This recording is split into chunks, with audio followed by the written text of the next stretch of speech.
Hallelujah, জয় যিশু। ঈশ্বরের ধন্যবাদ হোক, প্রশংসা দিই, ঈশ্বরের গৌরব হোক। ধন্যবাদ জানাই ইউটিউব চ্যানেল আমি জীবন খাদ্য মণ্ডলী।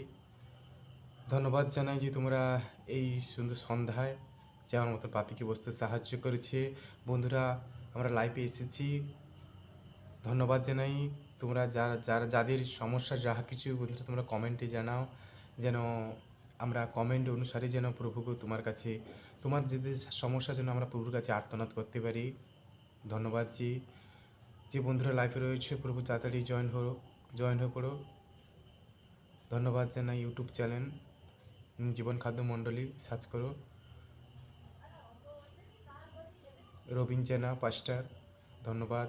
হালেলুয়া, প্রেজ দি লর্ড। আমি তাপস তোমাদের সামনে ঈশ্বরের বাক্য নিয়ে আর একটিবার উপস্থিত করতে প্রভু সাহায্য করেছে।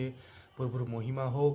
প্রভু তার বাক্যে বলে যে কেহ, যেমন যোহন লিখিত সুসমাচার 3:16 বলে যে কারণ ঈশ্বর জগৎকে এমন প্রেম করিলেন যে তার একমাত্র পুত্রকে দান করিলেন, যেন যে কেহ তাহাকে বিশ্বাস করে সে বিনষ্ট না হয়, যেন অনন্ত জীবন পায়। তাই আমরা যদি সেই সদাপ্রভু ঈশ্বরের উপরে নির্ভর করে চলি এবং আমরা যদি তার পুত্রকে বিশ্বাস করি, তাহলে আমাদের আত্মাটা সুরক্ষিত থাকবে, আমাদের আত্মাটা সেফ থাকবে।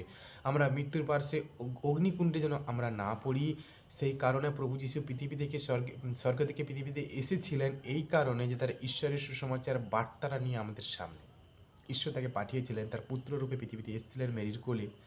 তো আমরা সেই প্রভু যীশুকে যেন বিশ্বাস করি, আমরা তাহারই বিশ্বাসের দ্বারাই যেন আমরা পরিত্রাণ লাভ করতে পারি। এই জন্য যোহন লিখিত সুসমাচার 3:16 বলেছেন, কারণ ঈশ্বর জগৎকে এমন প্রেম করিলেন, জগৎকে এতটা ভালোবাসলেন যে হয়তো আমরা কারোর সঙ্গে কিছু ভালোবাসলে কিছু অর্থ দিয়ে সাহায্য করি, কিছু না কিছু জিনিস দিয়ে সাহায্য করি, কেউ সময় দিয়ে সাহায্য করি, কেউ কাজে হেল্প করে দিই, কোনো সমস্যায় পড়ে তাদের বাড়িতে যাওয়া বা কিছু নিয়ে যাওয়া আমরা হেল্প করি। কিন্তু ঈশ্বর আমাদের জন্য যে জিনিসটা গিফট দিয়েছেন, যে হেল্পটা করেছেন, যে আমাদের পাপের জন্য একজনকে বলিখিত হতে তার ঈশ্বর তার স্বয়ং নিজের পুত্রকে দান করেছেন।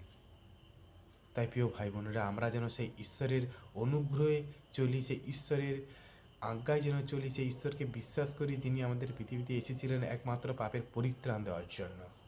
অনেকে বলে ধর্ম পরিবর্তন নয়। যারা হয়তো এখনও জানে না যে প্রভু যিশুর উদ্দেশ্যটা কী, কেন এসেছিলেন। উনি খ্রিস্টান করার জন্য আসেনি, উনি নিজেই খ্রিস্টান ধর্মে আসেনি, উনি ইহুদি জাতিতে এসেছিলেন, উনি খ্রিস্টান নয়। তাই আমরা যেন ভুল ডিসিশানে এবং ভুল পদক্ষেপ যেন না নিয়ে চলি। তো ধন্যবাদ জানাই। জয় যিশু। আমরা সেই বাক্য